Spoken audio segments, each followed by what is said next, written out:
ఎర్రకోటలో కాషాయ కలకలం. ఖమ్మం ఇప్పటి వరకు కమ్యూనిస్టు కంచుకోటానో కాంగ్రెస్ అనుకూల ప్రాంతమనో ముద్రపడిన చోటు. అలాంటి ప్రాంతంలో ఇప్పుడు ఊహించని రాజకీయ చర్చ మొదలైంది. బీజేపీలో చేరికలతో ఓ కలకలమే బయలుదేరింది.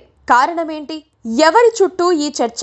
తాండ్ర వినోద్ రావు బీజేపీ రాష్ట్ర అధ్యక్షుడు కిషన్ రెడ్డి సమక్షంలో కాషాయ కండువా కప్పుకున్నాక కొత్త సంగతి గుప్పుమంటోంది. మోడీ మీద అభిమానంతో బీజేపీలో చేరానని, సొంత ప్రాంతం పాల్వంచ అని మాత్రమే ఆయన చెప్పారు. నిజానికి ఆయనో వ్యాపారవేత్త. రాజకీయ వర్గాలు రీసెర్చ్ చేస్తే చాలా సంగతులే బయటకొస్తున్నాయి. మరీ ముఖ్యంగా ఖమ్మం రాజకీయమైతే బైనాక్యులర్స్ వేసి వెతికి మరీ కొత్త విషయాలు బయటకు తీస్తోంది.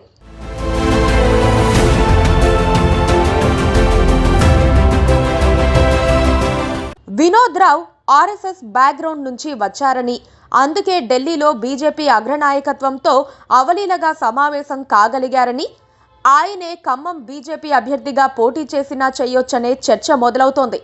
ఏంటి, బీజేపీ ఖమ్మంలోనా? ఎస్, ఇదే పాయింట్. బీజేపీ ఖమ్మంలో ఏం చేస్తుంది? గత ఎన్నికల్లో పట్టుమని 25 సీట్లు కూడా రాలేదు కదా. ఇది కూడా పాయింటే. త్రిపుర అని ఈశాన్య రాష్ట్రాల్లో ఓ చిన్న రాష్ట్రం. అక్కడ లెఫ్ట్ ఫ్రంట్ 30 ఏళ్లు ఎదురు లేకుండా రాజ్యం చేసింది. అలాంటి చోట, కనీసం మూలాలు కూడా లేని చోట అమాంతం అధికారంలోకి వచ్చింది బీజేపీ. రావటమే ఆశ్చర్యం అనుకుంటే రెండోసారి నిలబెట్టుకుంది కూడా. అంటే బీజేపీ రంగంలోకి దిగి క్షేత్రస్థాయిలో పనిచేస్తే ఫలితాలు ఎలాగైనా ఉండొచ్చు. ఇద్దరు ముఖ్యమంత్రుల్ని ఒకే దెబ్బకు ఓడించిన ఉత్సాహం మొన్నటి ఎన్నికల్లో బీజేపీకి కలిగింది. ఇప్పుడు ఖమ్మం వైపు చూస్తుంటే కొత్త ఆలోచనలు వస్తున్నాయి. ఖమ్మం గుమ్మంలో కొత్త కలకలం. అందుకే